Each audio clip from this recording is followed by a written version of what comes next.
لا حول ولا قوة إلا بالله العلي العظيم.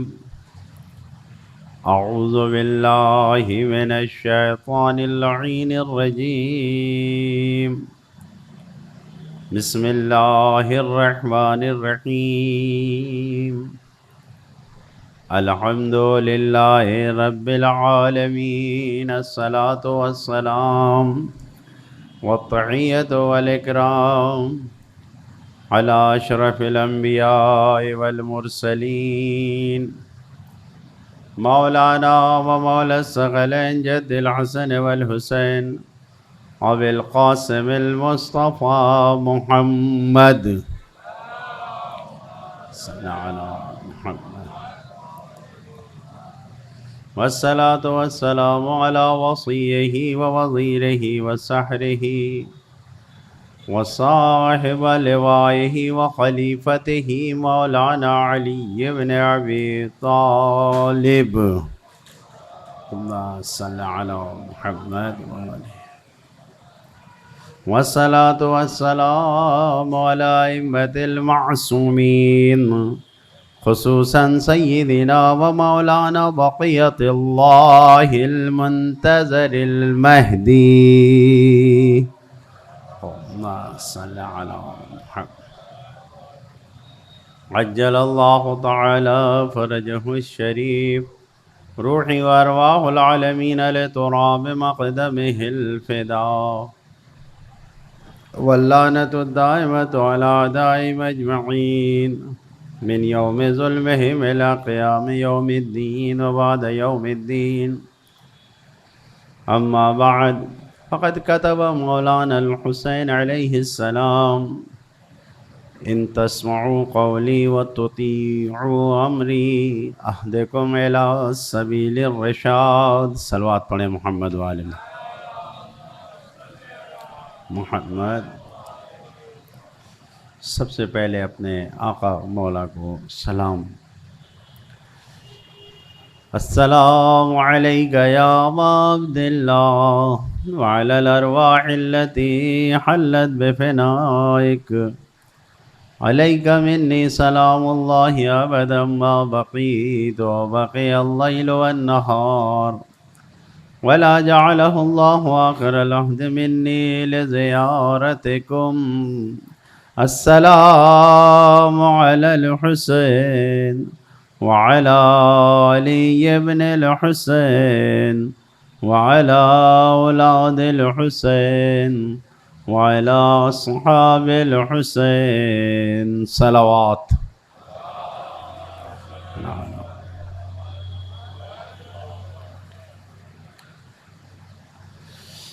بزرگان محترم، عزیزان گرامی، سرکار سید الشہداء کے خطوط جو آپ نے تحریر کیے ہیں، اس کی گفتگو آپ کے سامنے اس ذیل میں قرآن اور حدیث کے پیغامات جو مولا کے پیغام سے نکل رہے ہیں وہ آپ کی خدمت میں عرض کیا. پہلا خط جو آپ کی خدمت میں عرض کیا وہ بصرہ والوں کے نام مولا نے تحریر کیا تھا، اور دوسرا خط جو کوفے والوں کے نام تحریر کیا تھا، اور جو پیغامات ان خطوط میں تھے وہ آپ کی خدمت میں عرض کیا. آج جس خط کی گفتگو آپ کے سامنے کرنی ہے وہ خط امام نے مکہ کے حاکم، جس وقت امام مکہ سے نکل رہے تھے تو مکے کے حاکم نے جو امان نامہ امام کے پاس بھیجا تھا اس کے جواب میں جو خط تحریر کیا ہے وہ اس میں کیا نکات ہیں، اس میں کیا گفتگو ہے، وہ آپ کے سامنے کہ کیا پیغام جواب میں امام نے پیش کیا ہے.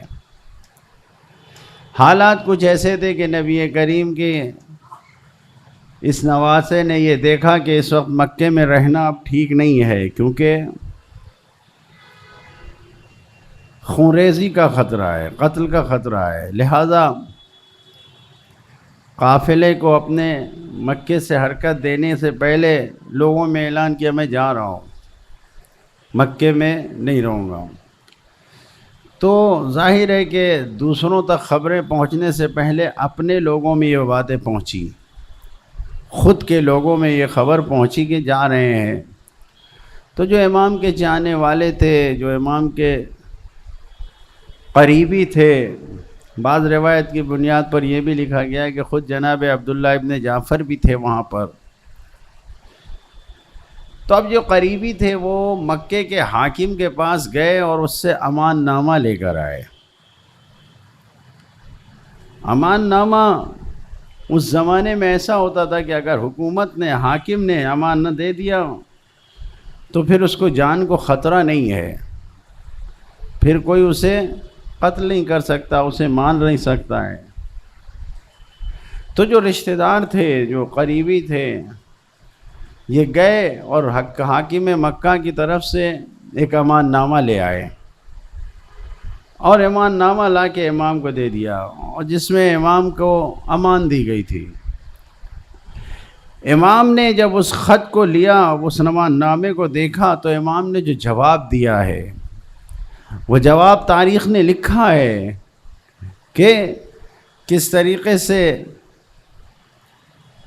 جو اس نے، امام نے خود بیان کیا ہے کہ اس نے کیا امان نامے میں تھا، یعنی جان کی امان ہے، آپ کے ساتھ نیکی کی جائے گی آپ کے ساتھ۔ امام فرماتے ہیں اما بعد فَإِنَّهُ لَمْ يُشَاقِقِ اللَّهَ وَرَسُولَهُ مَنْ دَعَا إِلَى اللَّهِ عَزَّ وَجَلَّ وَعَمِلَ صَالِحًا وَقَالَ إِنَّنِي مِنَ الْمُسْلِمِينَ۔ حمد و سلام الہی کے بعد جو امام نے فرمایا، لکھا ہے کہ سنو، بے شک اللہ اور اس کے رسول کے ساتھ دشمنی نہیں کرتا، مشقت نہیں کرتا، یعنی زحمت میں نہیں ڈالتا اللہ اور اس کے رسول کو۔ کون؟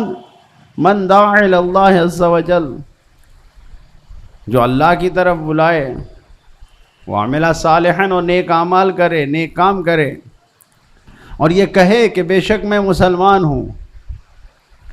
ظاہر ہے کہ ظالم حکومتوں کے جو نمائندے تھے، جو کارندے تھے، جو گورنر تھے، تو ان کی نیت تو صاف تھی نہیں، کچھ رشتہ داروں کے کہنے کے بنیاد پر امان نامہ بھیج دیا تھا۔ تو امام پہلے ہی اعلان کر دے رہے ہیں کہ جو اللہ کی طرف دعوت دے، جو اپنے مسلمان ہونے کا اعتراف کرے، وہ کبھی اللہ کے رسول کو زحمت میں نہیں ڈالتا، مشقت میں نہیں ڈالتا، یہ جان لو۔ اور جب یہ اعلان کر دیا سب نے، تو پھر فرمایا وَقَدْ دَعَوْتَ إِلَى الْأَمَانِ وَالْبِرِّ وَالصِّلَةِ، اے حاکم مکہ، تو نے مجھے بلایا ہے، مجھے دعوت دیا ہے، کس چیز کی طرف؟ امان کی طرف۔ تو نے امان دیا ہے مجھے کہ جان کی امان ہے، تو نے یہ کہا ہے کہ آپ کے ساتھ نیکی کی جائے گی، تو نے یہ کہا ہے کہ صلہ یعنی رشتوں کو جوڑ کے رکھا جائے گا، توڑا نہیں جائے گا، تو نے مجھے دعوت دیا ہے۔ امام فرما رہے ہیں فخیر الامان امان اللہ۔ اس جملے کو غور کیجئے کہ جو اہم پیغام ہے اس خط کا، فخیر الامان امان اللہ، بہترین امان اللہ کی امانت ہے، یعنی اللہ جس کو امان دے، تو کیا امان دے گا؟ تیرے پاس کیا ہے کہ تو امان دے گا؟ امان دینے والا تو سب سے بہتر، سب سے اچھا اس دنیا میں اگر کوئی ہے تو وہ خداوند عالم ہے، اس سے بہتر کوئی امان دینے والا نہیں ہے۔ حاکم مکہ یہ سوچ رہا تھا کہ نبی کے نواسے کو، جو زمانے کا حاکم، جو امام ہے، جو شیعوں کا امام ہے، سب کچھ ہے، یہ بہت بڑا اچھا موقع مل گیا، بڑا اچھا ہے، وہ بڑی گولڈن چانس ہے کہ ہم جان کی امان دے رہے ہیں۔ تو یہ جو ان کی ساری تبلیغ ہے کہ توکل علی اللہ، اللہ کے نمائندے ہیں، تو اللہ کے نمائندے کو تو ہم دے رہے ہیں امان۔ تو امام نے ایک ہی جملے میں جواب دے دیا، فخیر الامان امان اللہ، بہترین امان دینے والا اللہ ہے، تو کیا امان دے گا؟ کوئی دنیا میں امان نہیں دے سکتا، جان کی امان فقط خداوند عالم کی جانب سے۔ ایک صلوات علی محمد و آل محمد۔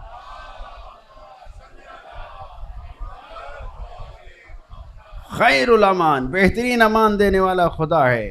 اور پھر کہا وَلَيُؤْمِنَ اللَّهُ يَوْمَ الْقِيَامَةِ مَنْ لَمْ يَخِفْهُ فِي الدُّنْيَا، اور ہرگز وہ اللہ کے امان میں نہیں رہے گا قیامت کے دن جو اس دنیا میں اللہ سے نہ ڈرے۔ خوف خدا جس کے پاس نہ ہو، اللہ کا خوف اس دنیا میں نہ ہو، وہ اللہ کی امان میں نہیں رہے گا قیامت کے دن۔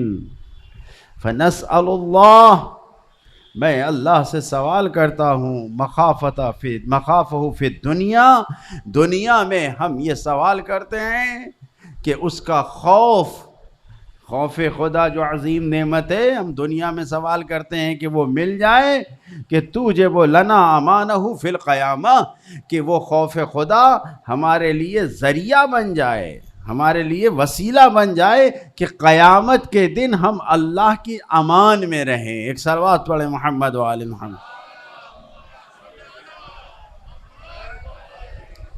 پھر امام نے لکھا فَإِن كُنْتَ نَوَيْتَ، اگر تیری نیت یہ ہے، بالکتاب جو تو نے مجھے خط لکھا ہے، امان نامہ بھیجا ہے، اس امان نامے سے اگر تیری نیت یہ ہے بالکتاب سلی و بری، کہ تم واقعاً میرے ساتھ نیکی کرنا چاہتا ہے، واقعاً میرے ساتھ جوڑ کے رہنا چاہتا ہے، میرے ساتھ رشتے کو جوڑ کے رکھنا چاہتا ہے، اگر تیری نیت یہی ہے فَجَزَيْتَ خَيْرًا فِي الدُّنْيَا وَالْآخِرَةِ، واقعاً اگر تیری نیت سچی ہے تو دنیا اور آخرت دونوں میں انعام کا حقدار ہے، جزا پائے گا۔ یہ امام نے بتا دیا کہ نیت تو جانتا ہے کہ تیری نیت کیا ہے، لیکن اگر نیت سچی ہے، یعنی یہ جواب بیچ کے امام بتا رہے ہیں کہ دل میں جو کچھ رکھے ہے اس کو نکال دے، سچی نیت سے ولی خدا کی خدمت کر لے، تیری عاقبت سدھر جائے گی، بن جائے گا، سنور جائے گا، دنیا اور آخرت دونوں میں تجھے بہترین خیرن، بہترین انعام ملے گا۔ ایک صلوات پڑھیں محمد و آل محمد۔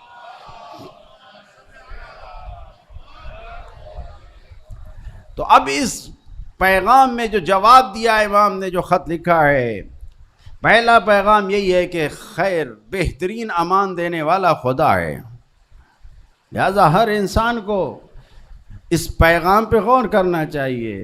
دنیا میں نہیں کوئی امان دے سکتا، دنیا میں کوئی امان نہیں دے سکتا، امان دینے والا خدا ہے۔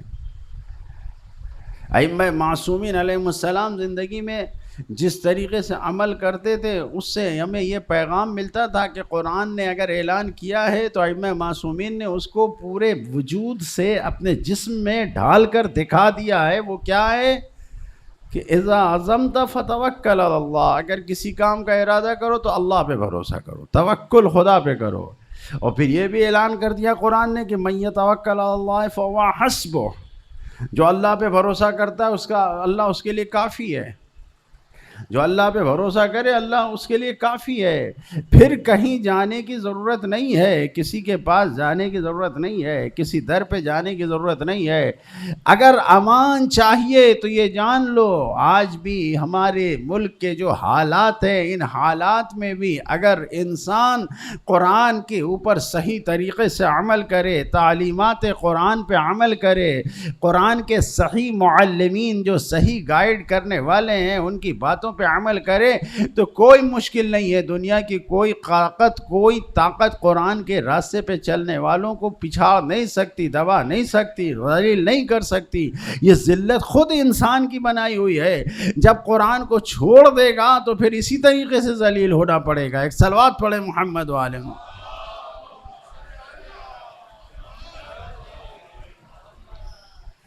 قرآن جیسی کوئی کتاب نہیں ہے، قرآن کی تعلیمات جیسی کوئی تعلیمات نہیں ہے، قرآن کے جیسا راستہ کوئی نہیں ہے، صرف یہی ایک راستہ ہے۔ تو اگر چاہیے تو امام کہہ رہے ہیں کہ خیر الامان حاکم مکہ، تو مجھے جان کی امان نہیں دے سکتا، کیوں؟ اس لیے کہ میرے پاس اس خدا کی طاقت ہے کہ اس سے بہتر کوئی امان دینے والا ہے ہی نہیں دنیا میں کہ جو امان دے سکے، لہٰذا مجھے تیری امان کی ضرورت نہیں ہے، میں پہلے ہی سے خدا کی امان میں ہوں، میں خدا کی امانت میں ہوں۔ ایک صلوات پڑھے محمد و آل محمد۔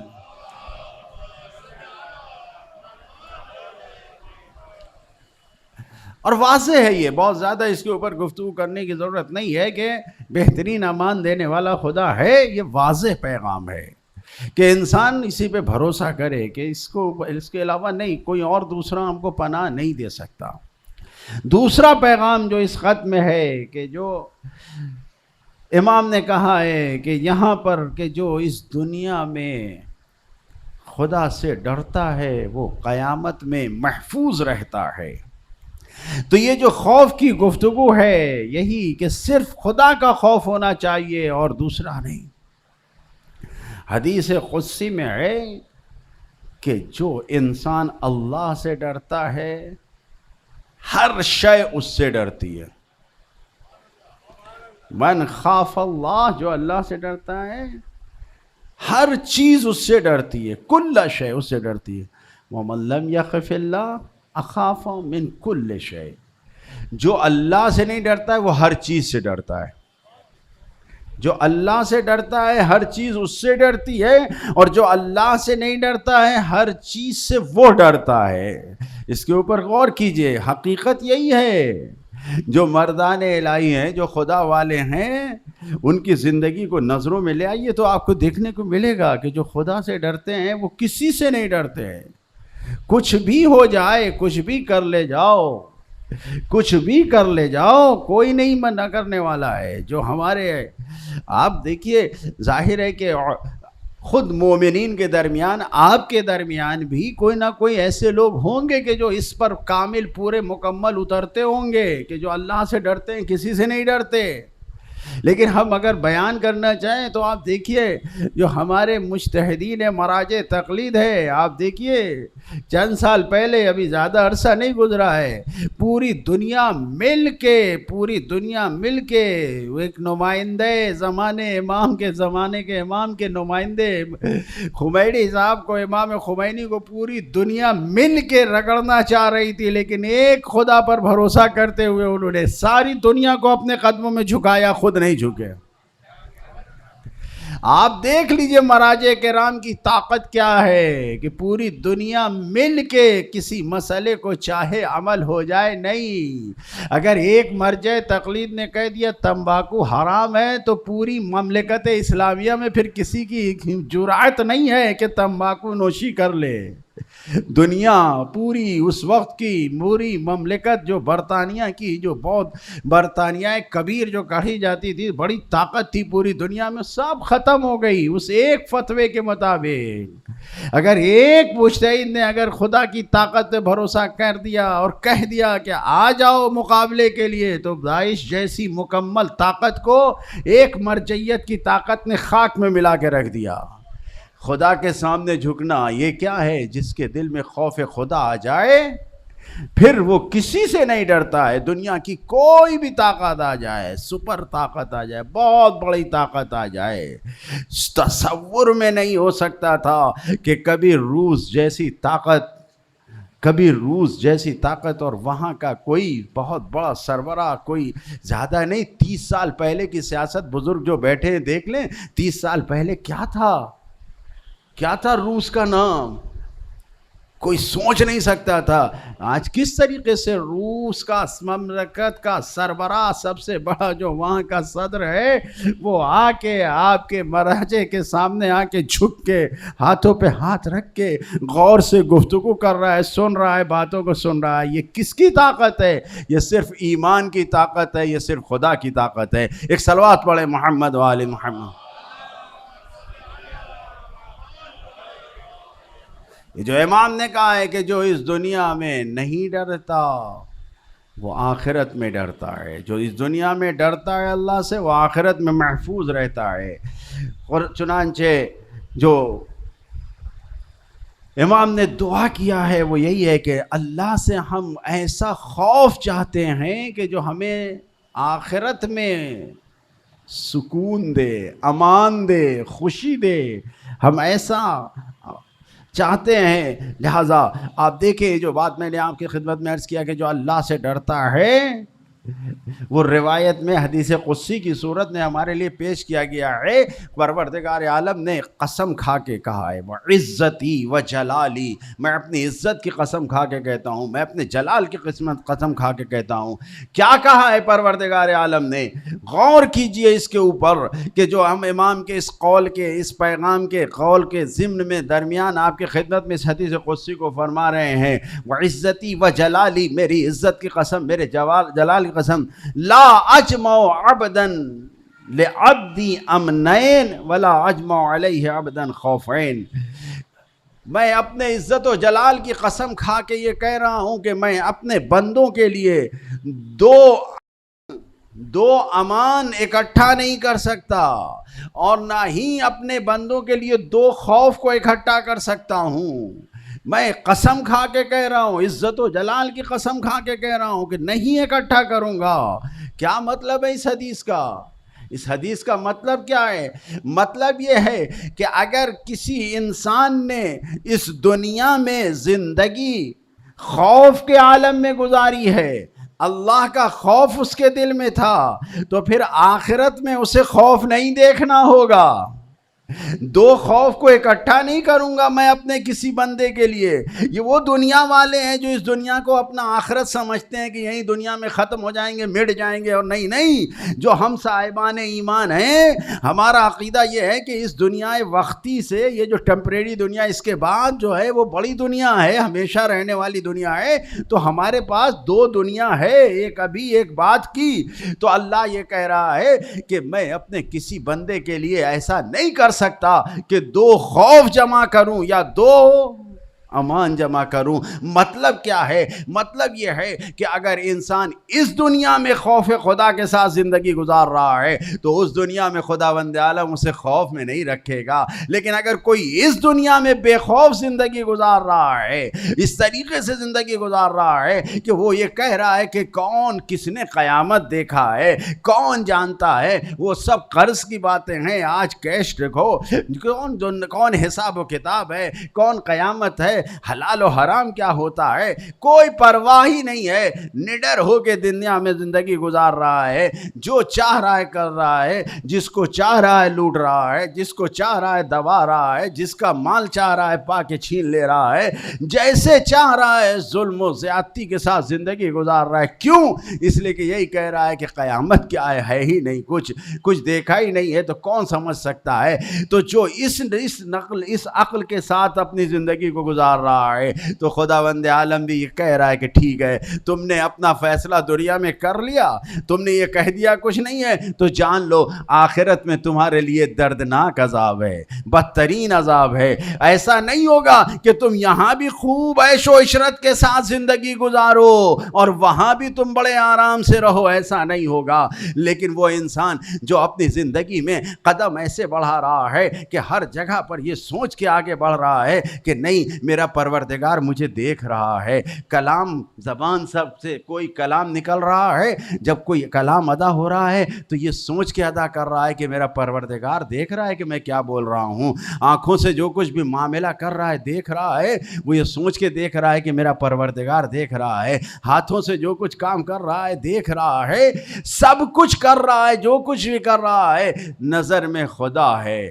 خدا کا حکم ہے، خدا کی کتاب ہے۔ تو جب ایسا انسان جو لاابالی نہیں ہے، جو ڈر کے زندگی نہیں گزار رہا ہے بلکہ صرف خوف خدا میں زندگی گزار رہا ہے، جو اس طریقے سے زندگی گزار رہا ہے، دنیا والوں کا خوف نہیں ہے، صرف اللہ کا خوف ہے، تو اللہ کہتا ہے کہ تم جان لو کہ تمہارے لیے جب خوف خدا، جو دنیا میں تمہیں سب کچھ مل گیا، تو آخرت میں تمہارے لیے بہشت ہے، جنت ہے، باغات ہے، آرام ہے، سکون ہے، حوریں ہیں، ساری چیزیں سب تمہارے لیے ہے۔ اس لیے کہ میں بھئی یہ ہماری اور آپ کی قسم نہیں ہے کہ قسم کھایا اور توڑ دیا، یہ خدا کی قسم ہے، وعزتی و جلالی، یعنی پروردگار اپنے عزت و جلال کی قسم کھا کے کہہ رہا ہے کہ دو خوف، کہ دنیا میں بھی خوف میں زندگی گزارو اور آخرت میں بھی ایسا نہیں ہوگا، دنیا میں بھی عیش و آرام سے زندگی گزارو بہت لوٹ پاٹ کے ساتھ، اور آخرت میں بھی ایسا نہیں ہوگا۔ میں دونوں چیزیں اپنے بندوں کے ساتھ جمع نہیں نہیں کروں گا، میں ایک دنیا کے لیے رکھوں گا، ایک آخرت کے لیے رکھوں گا۔ اب یہ تمہارا مقدر ہے کہ تم کون سا اختیار کرتے ہو۔ دنیا کا عیش و آرام اگر اختیار کیا تم نے تو پھر آخرت میں نہیں ملنے والا، اور اگر دنیا میں تم نے قاعدے قانون خدا کے مطابق زندگی گزارا تو آخرت میں سب کچھ ملنے والا ہے۔ ایک صلوات پڑھیں محمد و آل محمد۔ یہ ہے امام کا پیغام، جو امام کہہ رہے ہیں کہ اگر ڈرنا ہے، تمہارا خوف نہیں ہے کہ تم مجھے جان کی امان دو گے، خوف تو مجھے صرف خدا کا ہے۔ تو اب یہ انسان جو خوف خدا میں ہے، بہرحال یعنی یہ کہ جو انسان کہتا ہے کہ گناہ جتنا کرنا ہو کرو کوئی ڈر نہیں ہے، غیبتیں جتنی کرنا ہو کرو کوئی بات نہیں ہے، چغلیاں جتنی کرنا ہو کرو کوئی بات نہیں ہے، معصیت و گناہ میں ڈوبتے رہو کوئی بات نہیں ہے، تو یہ انسان واقعاً کوئی بات نہیں ہے، بس صرف بات اتنی ہے کہ مرنے کے بعد کچھ نہیں ملنے والا ہے سوائے تاریکی اور جہنم کے۔ لیکن جو انسان یہ کہتا ہے کہ قدم سنبھل کے بڑھاؤ، ہر قدم پہ یہ دیکھو کہ خدا دیکھ رہا ہے، کبھی یہ نہ سوچو کہ خدا ہم کو نہیں دیکھ رہا ہے۔ اس آیت پہ غور کرو، الم یعلم بان اللہ یری، کیا تم یہ نہیں جانتے کہ خدا دیکھ رہا ہے؟ تو جب انسان یہ دیکھ رہا ہے کہ ہر جگہ خدا موجود ہے، رگے گردن سے زیادہ قریب ہے، تو پھر کوئی مشکل ہی نہیں ہے، تو پھر سکون ہی سکون ہے۔ قبر میں بھی آرام ملے گا، برزخ میں بھی آرام ملے گا، محشر میں بھی آرام ملے گا، اور پھر نتیجے میں بہشت ہی بہشت ہوگی۔ ایک صلوات پڑھیں محمد و آل محمد۔ بہرحال خداوند عالم سے یہ جو انسان ڈرتا ہے، اس کو بیان کرنا پڑے گا۔ یہ امان کی طرح نہیں ہے کہ گزر جائے، نہیں، یہ جو خوف کیا مطلب ہے؟ صرف یہ کہتے ہیں کہ خوف خدا، اس کو سمجھنا پڑے گا کہ خوف خدا کیا ہے۔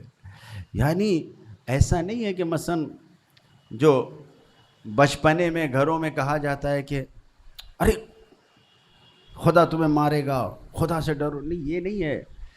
خداوند عالم کی عظمت، خداوند عالم کی کبریائی، خداوند عالم کی بزرگی اتنی ہے کہ اس کی عظمت و بزرگی اور کبریائی کی ابوہت اور اس کی شان کو دیکھ کے انسان کو جھکنا پڑے گا۔ یہ ہے خوف خدا۔ خدا ظالم نہیں ہے، خدا جابر نہیں ہے، خدا بے گناہوں کو نہیں، خدا کی شان ایسی ہے کہ اس کی شان کے سامنے سر جھکانا پڑے گا۔ منزلت پروردگار ایسی ہے کہ ہمیں اس کے سامنے جھکنا پڑے گا۔ یہ ہے شان خداوند عالم جو خوف کہا گیا ہے۔ لہذا جو ڈرنے کی بات ہے، ورنہ جو قرآن مجید میں کہا گیا ہے کہ قیامت کا نام ہے یوم الفضح الاکبر، یعنی بہت سخت، بہت بڑی مصیبت کا دن، اس سے ڈرنے کو کہا گیا ہے۔ تو ایسا نہ ہو کہ تمہارے اعمال، تمہارے کام ایسے ہوں کہ تم آخرت میں اپنی مصیبتوں میں گھرے رہو، اپنے بدعمالیوں کی زنجیروں میں جکڑے رہو۔ ایسا نہیں ہونا چاہیے۔ اس دن سے اپنے آپ کو بچاؤ، اپنے آپ کو نجات کرو۔ خداوند عالم سے ڈرنا ہے، ورنہ اگر، اور حقیقت یہ ہے کہ ایسے لوگ جو دنیا پہ بھروسہ کر رہے ہیں، امام نے ان کے اوپر بھروسہ نہیں کیا ہے، امام نے ان کے اوپر بھروسہ نہیں کیا ہے، امام نے صرف خدا پہ بھروسہ کیا ہے۔ اور جن لوگوں نے دنیا پہ بھروسہ کیا، آپ ان کو دیکھیے، اسی کربلا کے میدان میں عمر سعد کا جو وجود ہے، ہمیں اس کے بارے میں جاننا چاہیے، یہ دیکھنا چاہیے کہ یہ جو امام کے دشمن میں امام کے سامنے آ کے کھڑے ہوئے ہیں، یہ تھے کون؟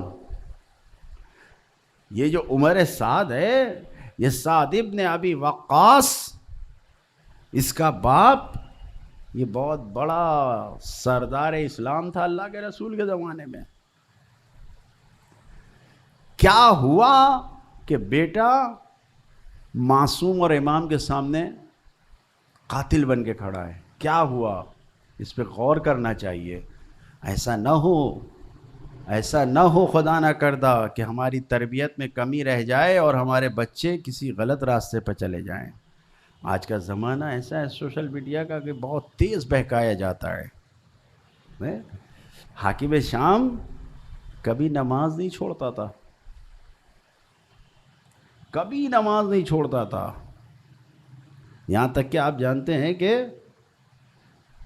سفر پیش آئی تو فتویٰ جاری کر دیا، جمعے کے نماز بدھ کو پڑھا دیا ہے جی۔ یہ ایک تاریخ کا المیہ ہے، یہ بہت بڑا ماجرا ہے کہ عالم اسلام میں ایسا ہو جائے اور کوئی کچھ بولے نہیں۔ ہم لوگ کو تو خوشی ہوتی ہے نا کہ دشمن نے ایسا کر دیا، نہیں، غور کیجئے تو کتنی بڑی مصیبت ہے یہ اسلام پہ کہ ایسے بیوقوف اور ایسے کم عقل ہو گئے مسلمان کہ اس طریقے کے فتوے آ جائیں اور کوئی احتجاج کرنے والا نہیں ہے، کوئی کچھ کہنے والا نہیں ہے۔ تو وہ ظاہر میں بہت عمل کرتا تھا۔ آج بھی ہمارے نوجوانوں کو یہ جو وہابی ہیں یہ کیسے بہکاتے ہیں، ارے یار تمہارے یہاں تو نماز کی پابندی نہیں ہوتی، دیکھو ہمارے یہاں نماز کی پابندی ہوتی ہے۔ اوہو، 5 وقت کی پابندی ہے صلاۃ کو دکھا کے بقیہ شراب بیچ رہا ہے، قرآن کے حرام ورزی خلاف ورزی کر رہا ہے، وہ نہیں دکھائی دے رہا ہے۔ شراب کا تاجر ہے لیکن اول وقت مسجد میں جا کے نماز پڑھ رہا ہے، کیا یہ دونوں جمع ہو سکتے ہیں؟ نہیں۔ اہل بیت اطہار نے ہمیں اتنا سلیقہ سکھایا ہے کہ ہم نماز کو ویسے ادا کرتے ہیں جیسے خدا چاہتا ہے، ویسے نہیں کہ جیسے بندے چاہتے ہیں۔ توجہ فرما رہے ہیں بھائی، نماز صرف نہیں، نماز کے ساتھ تقوی چاہیے۔ تقوی یعنی چاروں طرف سے ہمیں پاک ہونا ہے، کوئی حرام ہماری زندگی میں نہ آئے تب، ورنہ جا کے بہرحال اب اس کو باتوں کو زیادہ عرض کرنا نہیں ہے، سب آپ حضرات سمجھدار ہیں، غور کریں اس کے اوپر کہ کس طریقے سے۔ میں کہہ رہا تھا کہ عمر سعد سامنے آیا، ایک شخص کہتا ہے کہ میں عمر سعد کے پاس گیا اور جا کے میں نے کہا یہ تو نے کیا کر رکھا ہے، پانی بند کر رکھا ہے، نہر فرات کا تو مالک تو نہیں ہے، پانی کسی کی ملکیت تو نہیں ہے کہ کسی کی کوئی مالک ہو، آزاد ہے سب کے لیے، تو نے آل محمد کے لیے پانی بند کر رکھا ہے، اور یہ پانی جبکہ آزاد ہے یہاں تک کہ حتی الکلاب والخنازیر یعنی کتے سور اس پانی کو پی سکتے ہیں، اور تو نے اہل بیت کے لیے بند کر رکھا ہے، تجھے شرم نہیں آتی ہے؟ اگر تیرا جھگڑا تیری لڑائی حسین سے ہے تو حسین کے بچوں نے کیا کیا ہے؟ 6 مہینے کے بچے کو تو پیاسا مار رہا ہے، 3 سال 4 سال کے بچوں کو پیاسا مار رہا ہے، آخر کیا ہے یہ؟ تو کیا کہتا ہے؟ تاریخ میں یہ لکھا ہے، باقاعدہ لکھا ہوا ہے تاریخ میں، کہتا ہے کہ مجھے معلوم ہے کہ یہ نبی کی اولاد ہیں، مجھے معلوم ہے کہ قرآن کی روشنی میں ان کا احترام واجب ہے، مجھے معلوم ہے کہ انہیں پیاسا نہیں رکھا جا سکتا، تو پھر کیوں پیاسا رکھا ہے؟ کہا میں نے حسین کے سر کے بدلے میں، حسین کے قتل کے بدلے میں رے کی حکومت کا سودا کیا ہے، اس لیے حسین کو مارنے کے لیے مجھے ضروری ہے کہ میں ان پر پانی بند کروں۔ غور کر رہے ہیں؟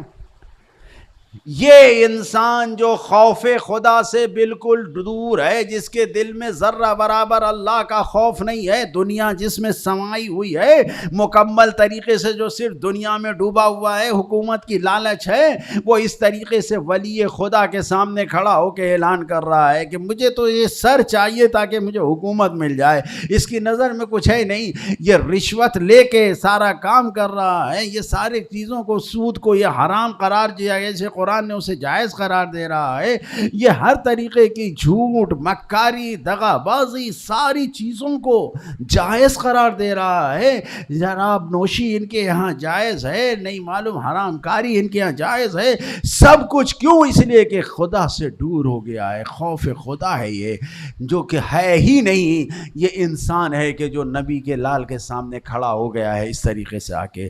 اگر خوف خدا نہ ہو تو انسان کہاں جا کر جاتا رکتا ہے، یعنی رک بھی رہا ہے تو کس جگہ پر؟ خدا سے کوئی امید رکھا ہی نہیں ہے، اگر ٹھہرا ہے تو جا کے اسی دنیا کی حکومت کے اوپر سوچے کیا انجام ہوگا، کیا انجام ہوگا۔ ایک صلوات پڑھے محمد و آل محمد۔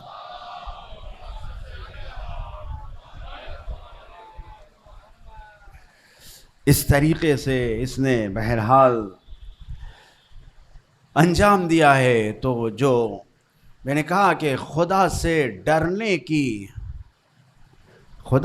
ڈرنے کی مجھے وہ ضرورت نہیں ہے کہ ہم یہ سمجھیں کہ ظالم ہے خدا، نعوذ باللہ، قاتل ہے خدا، نعوذ باللہ، نہیں جہنم میں ڈال دے گا، نہیں، ایسا نہیں ہے۔ بلکہ اگر ہم وہ احکام جو خدا نے بیان کیے ہیں اس کی مخالفت کریں گے تو ہمیں ڈرنا چاہیے۔ پہچان بتائی ہے ہمارے امام نے مکے کے حاکم سے کہا کہ خوف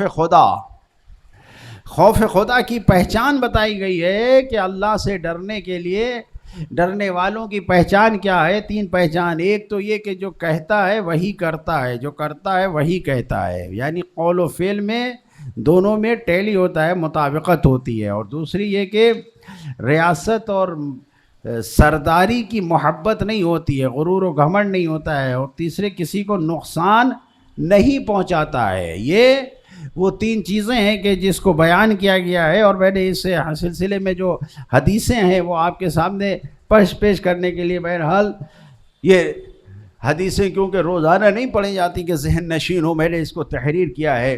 ہمارے 7ویں امام نے ہشام سے وصیت کرتے ہوئے، ہمارے 7ویں امام حضرت موسیٰ کاظم علیہ السلام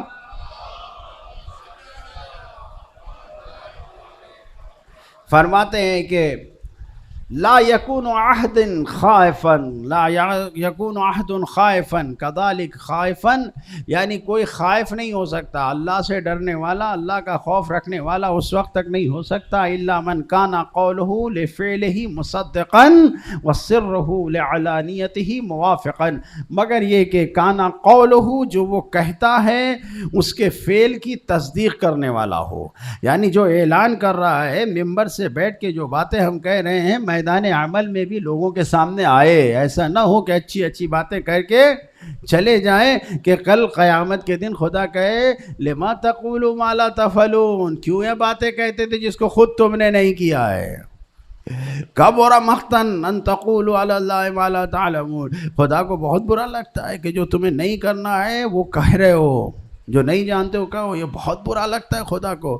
تو جو باتیں کہہ رہا ہے انسان، اس کے دل میں خوف خدا ہے کہ جو کہہ رہا ہے اس کو عمل کر رہا ہے۔ توجہ فرما رہے، جس خوف خدا کا امام حسین علیہ السلام نے اپنے خط میں تذکرہ کیا ہے کہ یہ خوف ہونا چاہیے، وہ خوف، اس خوف کی پہلی پہچان یہ ہے کہ جو کہہ رہا ہے زبان سے اسی پہ عمل کر رہا ہے، اور یہ نہیں کہ جو کچھ کہہ کر ممبر پہ بیٹھ کے لوگوں کے سامنے کہہ کے اس کے بعد جب گئے روم میں بیٹھ کے تو کچھ اور باتیں ہو رہی ہیں وہاں پر، یہاں پہ کہہ کے کہ غیبت نہیں کرنا چاہیے، چغلی نہیں کرنا چاہیے، سب حرام ہے، اور پھر جب گئے کھانا کھانے بیٹھے تو وہاں پر بیٹھ کے غیبت ہی کر رہے ہیں، چغلیاں ہی کر رہے ہیں، یہی باتیں کر رہے ہیں۔ نہیں، امام فرما رہے ہیں کہ جس کے دل میں خوف خدا ہوتا ہے سرہ لعلانیتہ موافقا، تو جو اس کا سر ہوتا ہے یعنی راز ہوتا ہے، جو پردے کے پیچھے ہوتا ہے، جو پردے کے سامنے ہوتا ہے، دونوں ایک ہوتا ہے، ٹیلی کرتا ہے، موافق ہوتا ہے۔ روایت کے الفاظ کیا ہے؟ موافقاً، یعنی جو پیچھے ہے وہی سامنے ہے، جو سامنے ہے وہی پیچھے ہے، کچھ پردے میں نہیں ہے۔ اگر انسان اس طریقے سے کہ جس کی گفتگو اس کے فعل کے ساتھ ملتی ہے، جس کا ظاہر اس کے باطن کے ساتھ ملتا ہے، تو اب ایسی صورت میں اگر کوئی انسان زندگی گزار رہا ہے تو حقیقت میں اس کے دل میں خوف خدا پایا جاتا ہے۔ ایک صلوات پڑھیں محمد و آل محمد۔ ایسا خوف خدا پایا جاتا ہے کیونکہ انسان یقین رکھتا ہے۔ الا یعلم، کیا یہ انسان نہیں جانتا ہے؟ سرکم، یعنی خدا جانتا ہے، سرکم و جہرکم و یعلم ما تکسبون، سورہ انعام کی 3 آیت ہے۔ یعلم، خدا جانتا ہے، سرکم، جو کچھ تم نے چھپا کے رکھا ہے، دلوں میں چھپا کے جو کچھ ہے، تمہارے ذہنوں میں جو کچھ ہے، تمہاری فکروں میں جو کچھ ہے، تمہاری زبان پہ جو کچھ ہے، تمہارے دل میں جو کچھ ہے، سرکم و جہرکم، جو کچھ تم سب لاتے ہو، یعلم ما تکسبون، اور خدا جانتا ہے کہ تم کیا کر رہے ہو۔ کوئی ایک پتا بھی نہیں ہلتا، نہیں گرتا درخت سے، وما تسقط من ورقۃ الا یعلمها، مگر خدا جانتا ہے۔ دعائے نماز غفیلہ میں جو آیت پڑھتے ہیں آپ حضرات، وہ یہی تو ہے کہ جو کچھ ایک پتا بھی گرتا ہے تو خدا جانتا ہے، تو خدا سب کچھ جانتا ہے۔ جس کے دل میں خوف خدا ہوتا ہے وہ خدا کو راضی کرنا چاہتا ہے، وہ خدا کو راضی دیکھنا چاہتا ہے، اور یہ چاہتا ہے کہ خدا راضی رہے۔ جنگ بدر کے موقع پر ایک جوان تھا کہ جس کا باپ نہیں تھا، ماں تھی، بہن تھی گھر پہ۔ نبی کریم نے اعلان کیا، فوج جانے لگی جنگ بدر میں۔ یہ جوان ابھی جنگ شروع نہیں ہوئی ہے، جنگ بدر سے پہلے ہی کسی کنویں پہ پانی پینے کے لیے گیا، پانی پینے کے لیے گیا، دشمن نے تیر مارا، تیر آ کے اس کو لگا، یہ جوان مر گیا، جوان مر گیا۔ سب جنگ پہ چلے گئے، جنگ ہوئی، آپ جانتے ہیں کہ جنگ بدر میں مسلمانوں کی فتح ہوئی۔ اب جب یہ پلٹ کے آ رہے تھے تو کچھ لوگ تو بہرحال جنگ بدر میں بھی شہید ہوئے تھے، تو جو جنگ بدر میں شہید ہوئے تھے تو جو مدینے کی عورتیں تھیں، جو گھر کی وہ تھی، وہ یہ سوچ رہی تھی کہ کون مارا گیا۔ اس جوان کی ماں اور بہن بھی باہر دروازے پہ جا کے آنے والوں کا انتظار کر رہی تھی۔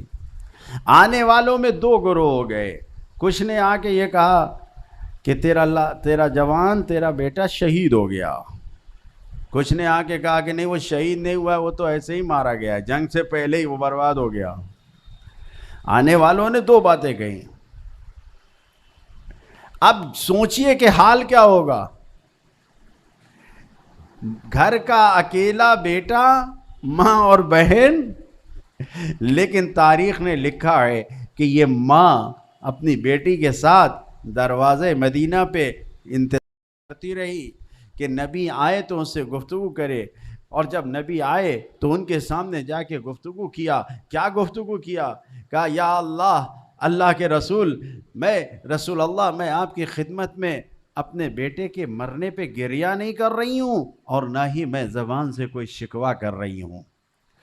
فکر اگر ہے، جس کے دل میں خوف خدا ہوتا ہے تو وہ یہ چاہتا ہے کہ یہ جان لے کہ خدا راضی ہے یا نہیں۔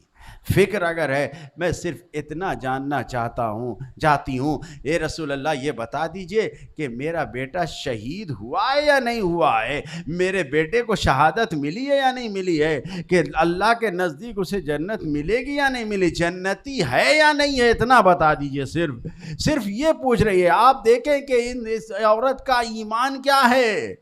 جوان بیٹا، اکیلا بیٹا جنگ میں مارا گیا، یہ فکر نہیں ہے کہ مجھے غم ہوگا، مجھے حزن ہوگا، میرا کیا ہوگا۔ فکر اگر ہے تو صرف اس بات کی ہے کہ عاقبت کیا ہوگی، انجام کیا ہوگا اس کا، کہ مرنے کے بعد یہ واقعاً کہ جیسا کہ کچھ لوگ کہہ رہے ہیں برباد ہو گیا، جنگ سے پہلے مارا گیا تو اس کا کوئی ٹھکانہ نہیں ہے، یہ جہنم میں جائے گا، یہ جنت نہیں جائے گا، یا نہیں واقعاً اس کو شہادت ملے گی۔ کیا ہوگا؟ اللہ کے رسول نے دیکھا، ماں کا دیکھا، اور اس کے بعد وہ خبر تھی جو حقیقی خبر تھی، کہ ہوا فی الفردوس الاعلی، وہ جنت اعلی میں ہے۔ ایک صلوات پڑھے محمد وآل محمد۔ وہ جنت اعلی میں ہے، توجہ فرما رہے ہیں، جنت اعلی میں ہے۔ ماں نے شکر کا سجدہ کیا، اے میرے پروردگار تیرا شکر ہے کہ میرا بیٹا جنتی ہے، میرا بیٹا وہ ہے کہ جو رسول کے ساتھ ساتھ گیا ہے۔ ہاں یقیناً جو رسول کا ساتھ دے، جو آل رسول کا ساتھ دے، جو نواسے رسول کا ساتھ دے، وہ کامیاب ہے۔ میرے مولا نے، میرے آقا نے کچھ لوگوں کو خط لکھ کے بلایا تھا، کچھ لوگوں کو پیغام بھیج کے سامنے بلایا تھا۔ امام کا قافلہ 8 ذی الحجہ کو چلا ہے مکے سے، اور ایک قافلہ اور ہے کہ جس میں 2 ہی 3 لوگ ہیں، غلام ہے، آقا ہے، بیوی ہے، وہ بھی ایک قافلہ چل رہا ہے، وہ حج کے بعد چلا ہے، تیزی سے جانا چاہ رہے ہیں۔ تاریخ نے لکھا ہے کہ امام حسین سے الگ الگ، دور دور، کہ امام کی نگاہ نہ پڑے، لیکن ایک جگہ ایسی آئی کہ جہاں پر حسین کا قافلہ بھی ٹھہرا، زہیر کا قافلہ بھی ٹھہرا، اب کوئی پردہ نہیں ہے، کوئی درخت نہیں ہے، لقدق صحرا ہے۔ امام نے اپنا قاصد بھیجا کہ جاؤ زہیر سے کہہ دو کہ حسین بلا رہے ہیں، زہیر سے کہہ دو۔ قاصد گیا، قاصد نے جا کے خیمے پہ آواز دیا، کون؟ میں حسین کی طرف سے قاصد آیا ہوں، انا برید الحسین، میں حسین کا قاصد ہوں، کیا کہنا چاہتے ہو؟ میرے آقا نے، میرے مولا نے بلایا ہے۔ اچھا، یہ سوچ کے گھر میں آ کے بیٹھ گئے۔ بیوی نے پوچھا کون تھا؟ کہا حسین کے قاصد تھے۔ کیا ہوا؟ کہا بلایا ہے۔ تو کہا پھر؟ سوچ رہا ہوں۔ کہا کہ سوچ رہے ہو؟ زہرا کا لال تمہیں بلا رہا ہے اور تم سوچ رہے ہو؟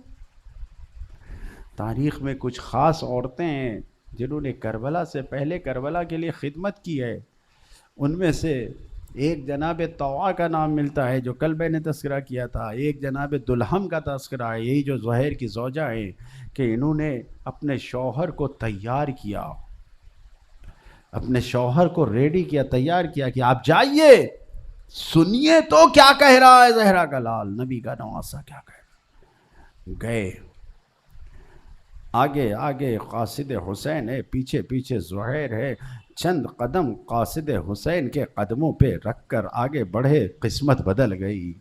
اب جب حسین کے پاس پہنچے تو امام نے استقبال کیا، گلے میں ہاتھ ڈالا، خیمے کے پیچھے لے گئے اور نہ جانے کیا گفتگو کرتے ہوئے کہا، اے زہیر تمہیں یاد ہے اس جگہ پر اس کے پہلے تم میرے بابا کے ساتھ آئے تھے؟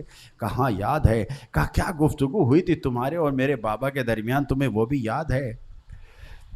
زہیر نے کہا کہ ہاں کچھ گفتگو ہوئی تھی، کا میں بتاتا ہوں۔ امام نے کہا کہ جس وقت تم مال غنیمت تقسیم ہو رہا تھا اور تمہیں مل رہا تھا تو تم خوش ہوئے تھے؟ کہا ہاں بہت خوش ہوا تھا۔ تو اس وقت میرے بابا نے تم سے کیا کہا تھا؟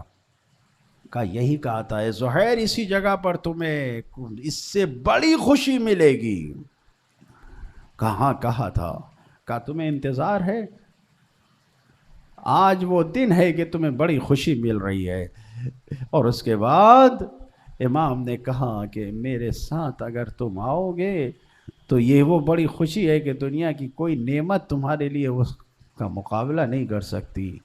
زہیر خوش ہو گئے، زہیر خوش ہو گئے، اور اس کے بعد پھر اپنے خیمے کی طرف آئے، اور آنے کے بعد عزادارو جناب زہیر نے اپنی زوجہ سے کہا کہ جا مجھ تجھے طلاق دیتی ہوں، طلاق دیتا ہوں، جاؤ۔ اللہ اللہ، کیوں طلاق؟ کہا اس لیے کہ میں نبی کے لال کے ساتھ جا رہے ہوں اور ان کے ساتھ ساتھ جاؤ گے۔ اور یہ کہہ کے کہا کہ مجھے بھی ساتھ لے چلو، ان کے ساتھ بھی تو بیویاں ہیں۔ کہا نہیں، ان کے ساتھ بیویاں ہیں، مجھے معلوم ہے عرب کا دستور کیا ہے۔ کہا کہ جب عرب کسی کو قتل کرتے ہیں، حسین جنگ کے لیے جا رہے ہیں، اگر حسین شہید ہو گئے تو ہم بھی شہید ہوں گے، ساتھ میں ہمیں بھی شہید ہونا پڑے گا۔ اگر ہم شہید ہوئے تو اگر تم وہاں رہو گی تو عورتوں کو اسیر بنا لیتے ہیں۔ آواز دیا دلہب نے کہ اگر نبی زادیہ وہ بھی تو ہیں۔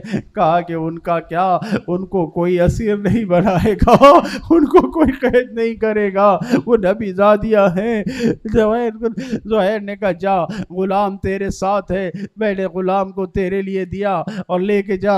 اور دلہم چلی گئی اور جا کے کوفہ میں اپنے گھر چلی گئی۔ ادھر زہیر مولا کے ساتھ ساتھ ہیں، چلے جا رہے ہیں۔ عزادارو قافلہ کربلا پہنچا، زہیر ساتھ ساتھ تھے۔ امام کو پہچانوانے والے، بتانے والے کہ ہاں یہ کربلا کی زمین ہے، فرات کے کنارے ہے۔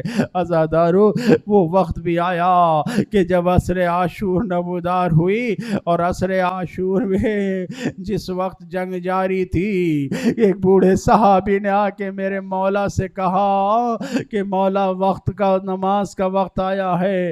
امام نے کہا اے ابو سماو سیداوی تم نے نماز کو یاد کیا. نماز خدا تمہیں قلقت جہلک اللہ من المصلین، خدا تمہیں عبادت گزاروں میں نماز گزاروں میں قرار دے.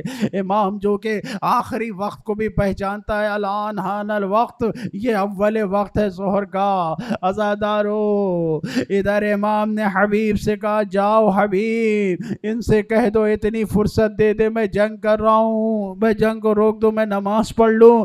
یا اللہ کیسا منظر ہے. حبیب نے جا کے جب کہا ادھر سے جواب کیا ملا؟ جواب یہ ملا ارے حسین سے کہو جتنی نماز پڑھنا ہے پڑھ لے، قبول ہی کہاں ہے.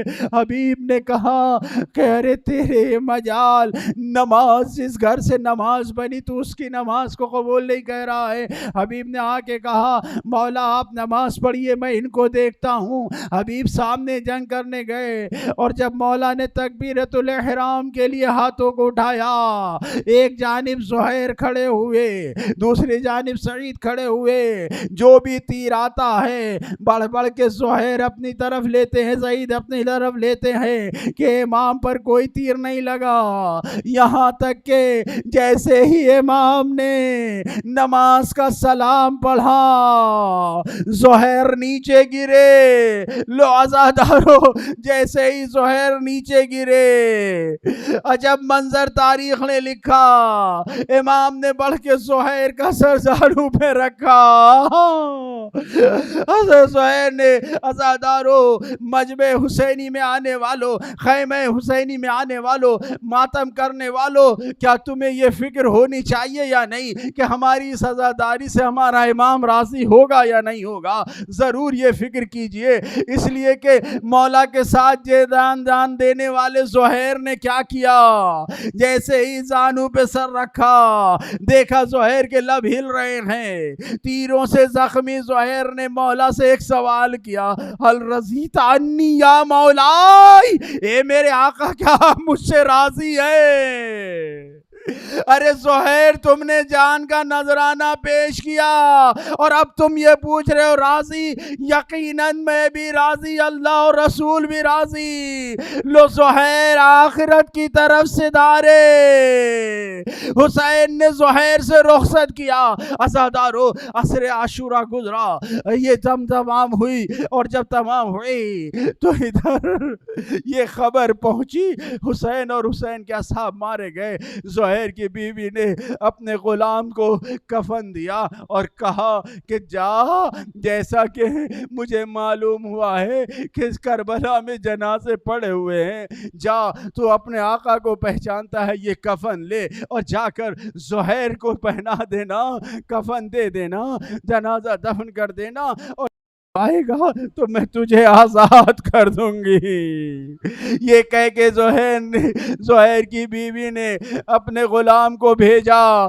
عزادارو زہیر کا غلام چلا، بیوی انتظار کر رہی ہے، اس کو معلوم تھا کہ کتنا وقت لگے گا. اب یہ سوچ رہی ہے کہ یہ پہنچ گیا ہوگا، اس نے کفن پہنا دیا ہوگا، اس نے دفن کر دیا ہوگا، اب آ رہا ہوگا. بالا خانے تخت پہ اوپر کوٹے پہ چڑھ کے چھت سے یہ دیکھ رہی ہے کہ آپ آنے والا ہے. جیسے ہی قریب گھر کے غلام کو آتے دیکھا، گھر سے نیچے اتری اور آ کے جو دیکھا تو دروازے پہ کھڑے ہوئے غلام کے ہاتھوں میں وہ کفن موجود ہے.